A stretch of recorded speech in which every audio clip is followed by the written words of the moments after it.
Really good question. Let's put it in context again. Okay. When somebody says the Quran is anti-Semitic, I cringe.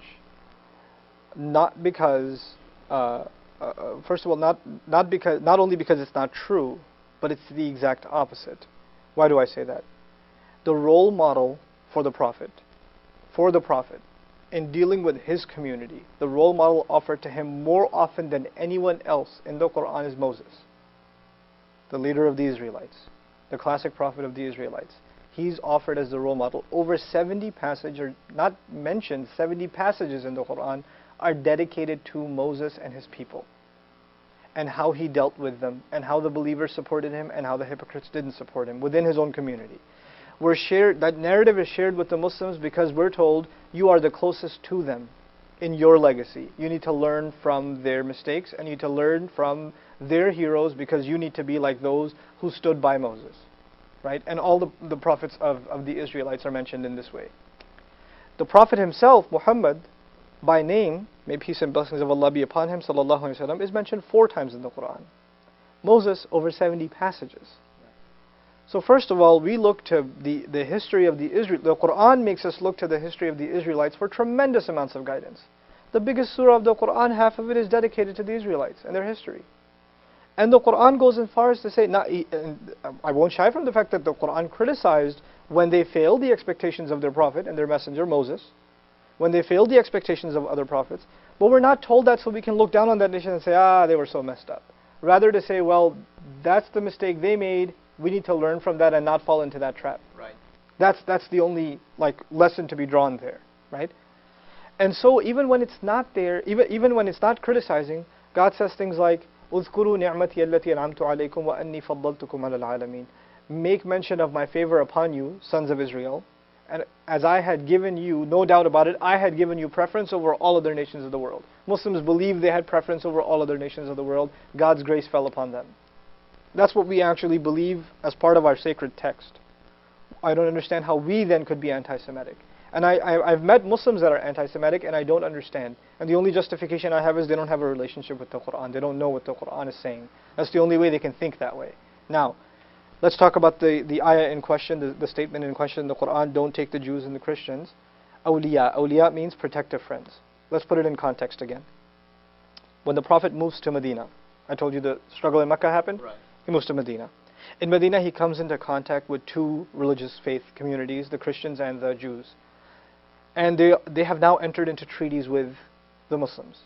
There's a peace treaty. So if the city is attacked, Muslims, Jews, and Christians are going to defend the city together. That was the treaty.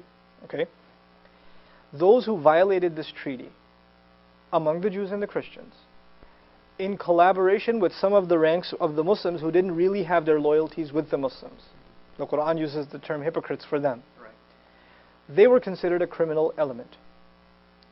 Muslims finally came into a position of power.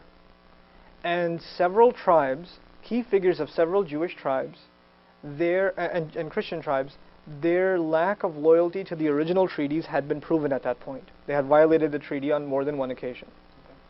When Muslims were now in a complete position of power, now Medina or Mecca has already been conquered, and Muslims are now in absolute control. They control the entire region. God essentially says, do not put them in positions of awliya. Awliya means protective friends. In other words, you have a treaty with them where you're leaving defenses in their hands. They can no longer be trusted with that. Those particular Jews, those particular Christians, because they have violated treaties that already passed. They violated them. They've lost the ability to be trusted. So we cannot enter into those kinds of agreements with them again. The only thing they can be trusted with is protecting each other. Now, the word friend isn't used, asdiqa, rafaqa, ashab. The term used is awliya. Awliya is protective friends, meaning you're in a relationship where you're going to protect the other. That has been stripped from them in that particular context. Again, historical context makes it very clear and simple. And to say, well, that's what the Quran says and that's what Muslims believe across without regard to any context, that's actually why before Muslims even study the Quran, they study something called the sciences of the Quran. right? Muslims can't just read a translation and say, I know what the Quran says. No Muslim says that. You know, traditionally, historically, across the board, we say first we study the sciences of the Quran, meaning what are the requisite studies you must have in order to derive the proper conclusions from this text. Right. Last comment about this, which I've mentioned in another video also, is that nobody reads the Constitution of the United States cover to cover and says, I got it. I know what it says. Nobody does that. Why? Because you have to go to law school.